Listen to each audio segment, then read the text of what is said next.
Patakaran para sa mga kukuha ng driver's license sa Land Transportation Office sisimulan na.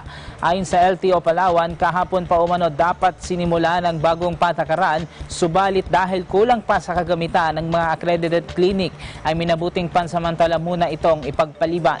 May detalye si Rox Montaliana.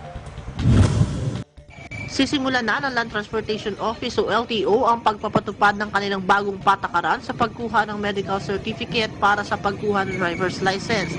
Alinsunod sa Memorandum Circular No. 2018-2157, sa halip na ang aplikante ang magdadala ng kanilang medical certificate sa opisina ng LTO, ay ang accredited na clinic at mga doktor na lamang ang magsusumiti online ito sa ahensya. Ayon kay Antonia de la Cruz, ng head ng LTO Palawan, kahapon pa dapat sana sisimulan ang implementasyon ng nasabing bagong patakaran.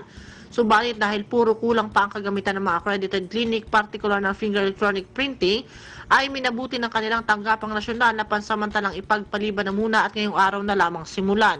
Ang pagbabago ng patakaran ay layong maiwasan ang panloloko sa pagkuha ng medical certificate para sa driver's license. Napansin umano ng tanggapang nagagawa ng inanuman loko sa parang hindi naman ang mismong doktor ang pumipirma kundi ang kung sino lamang para mapadali ang transaksyon. Sa ugnay nito, posible din umanong tumaas ang babayaran ng mga aplikante. Kung dati ay nagbabayad lamang ang mga ito ng 250 pesos, sa bagong patakaran ay madaragdagan 150 pesos na sa kabuuan ay magiging 400 pesos. Gayunpaman, makatitiyak umano ang mga aplikante na magiging maayos at mas mapapabilis ang pagkuha ng driver's license dahil sa bagong patakarang ito. Mula sa lalawigan ng Palawan, kasama si Elvis Simbahon, Rox Montaliana, Eagle News, we are one with 25.